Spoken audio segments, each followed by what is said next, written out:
Hi guys, welcome back to my channel.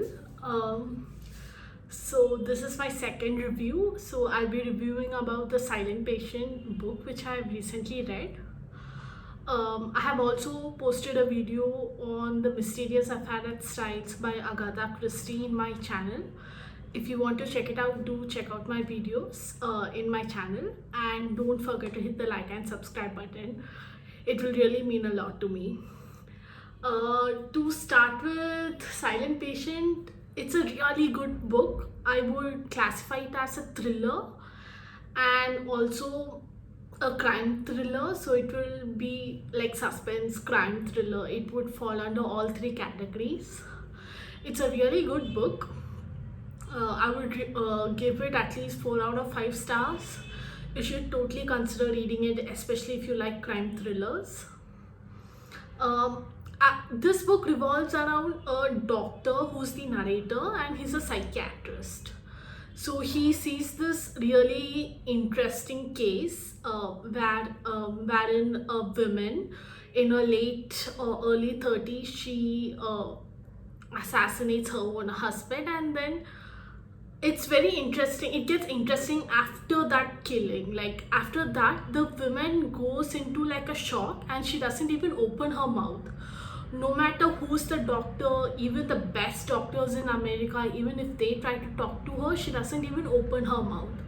So that is what the story is about. And this doctor, psychiatric doctor, he gets intrigued and he tries to, so he actually tries to get it transferred to the unit where this patient is staying, and that comes the part why the book is named as Silent Patient, because that's this patient who doesn't even want to open her mouth, who's very silent. And the beautiful part is, even though she's silent, the author takes us through all these chapters with this intriguing psychiatric doctor who actually discovers why she was like that and what happened in her past based on evidences, based on her past incidents, and they actually try to come up with why they actually unravel the stories in each chapter, and they almost come up with who the killer is.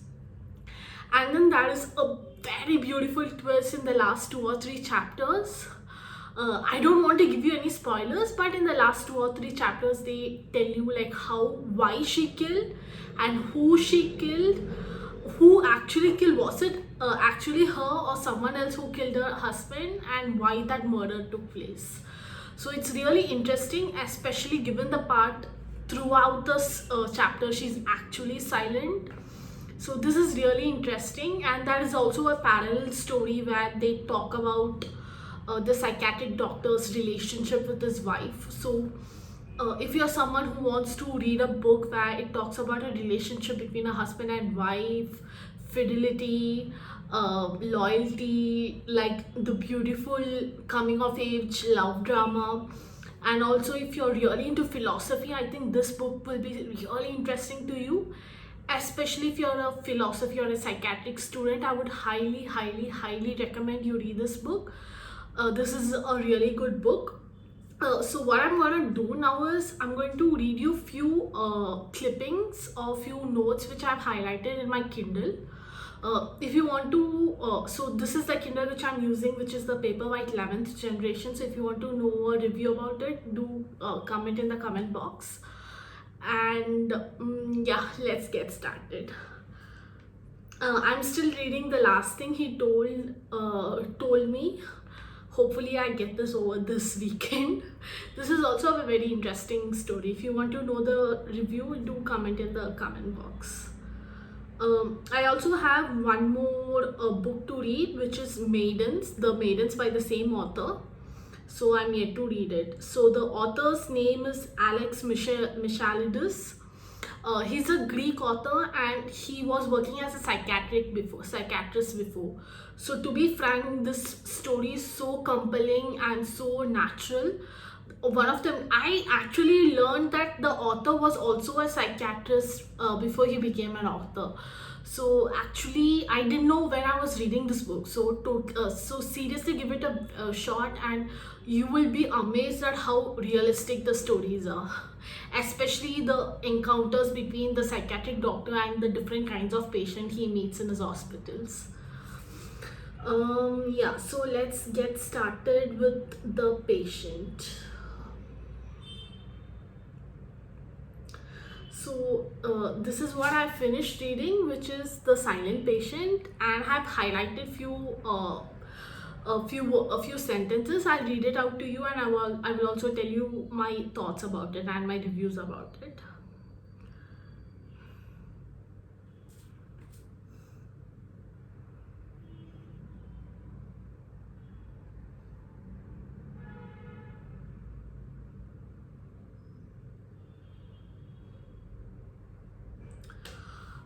Remember, love that doesn't include honesty doesn't deserve to be called love.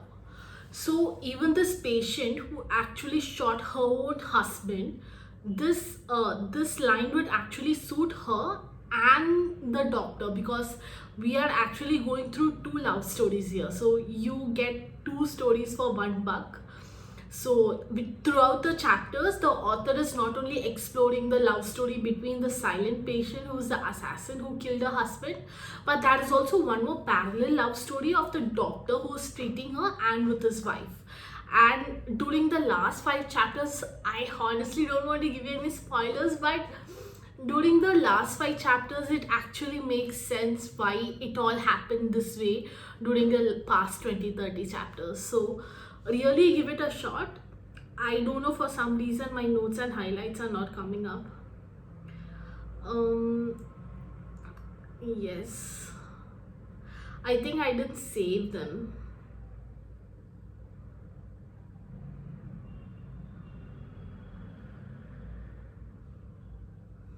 Anyway, I'll try to read as much as I can. A baby cannot hate the mother without the mother first having the baby. As babies, we are innocent sponges, blank states with only the most basic needs present to eat, shit, love, and be loved. But something goes wrong. Depending on the circumstances into which we are born and the house in which we grow up. A tormented, abused child can never take revenge in reality, as she is powerless and defenseless. But she can and must harbor vengeful fantasies in her imagination. Rage, like fear, is reactive in nature. Something bad happened to Alicia, probably early in her childhood, to provoke the murderous impulses that emerged all those years later. Whatever the provocation, not everyone in this world would have picked up the gun and fired it point blank into Gabriel's face. In fact, most people could not. That Alicia did so points to something disordered in her internal world. That is why it was crucial for me to understand what life would have been like for her in this house, to find out what happened to shape her, make her into the person she became, a person capable of murder. So this person is Alicia. As you guessed, she's nothing but the protagonist, the silent patient. So she kills Gabriel, and this is like told in the prologue itself. So all the remaining 20-30 chapters goes into unraveling who she is, why she did it, did she do it or did someone else do it, and why she is like this, and all those things. It's a very interesting book because this book does not deal with black and white. You know, we see a lot of people around us. Some of them are inherently very helpful. Some of us, we are dealing with some of our demons. It could be bad, it could be good. Sometimes we surrender to our demons and we tend out to be a little bit not very bad, but we tend out to be impulsive. So what the author, the psychiatric doctor, is trying to say is nothing happens without a reason. So the way all of us are different when we are, so what the author is trying to say is when we were born, all of us were innocent. Every single human being who is born as a child, who's a 6-month-old baby, who's a 1-year-old baby, all of us are innocent. When we grow up, based on the circumstances where we grow up, and based on how we were raised, and based on the situations where we were put into during the formative years, during the first 5 years or the first 15 years of our childhood, we tend to change. So that is what the author is trying to say, who's actually the psychiatric doctor. He so on top of the stories, there are also so many snippets, like 30 to 50 instances, where the doctor tries to say we are not completely responsible for every wrong which we do. The society made us think like that. The society made us behave like that, and I actually agree with it. Like, imagine I just finished watching a series called Dexter. I don't know if you have watched it, but it's a really good series, so if you can totally watch it. So the main pivotal point in that series is that Dexter became that killer because of what he encountered when he was 3 years old. He saw his mother get chopped up, and he was like sitting more than 24 hours in a pool of blood. So it actually makes sense, like what the author is trying to say. We are not actual demons, but the society society in which we grow up, and what we saw, and how the society treated us, has a huge impact on how we reciprocate back that love or anger or hatred. So throughout the chapters, the author actually travels to Alicia's, the protagonist, home, and where she was working, and she's a painter, and he actually goes to her painting gallery where where all her paintings are there. He tries to deduce what happened. He tries to understand what happened between her and her husband, based on some information given to them, to that doctor, by a friend of Alicia. And so it's a very good mystery novel. On top of that, there's so much philosophy into why people behave like psychopaths or sociopaths. So if you totally want to understand why we are all different in our life, like, instead of just believing, instead of just saying something is fundamentally wrong with me, that's why I'm a psychopath today, the author tries to prove something like, once upon a time, long ago, when I was growing up, I must have witnessed something really bad in my life that probably changed me, and it shaped me into a person of what I am today.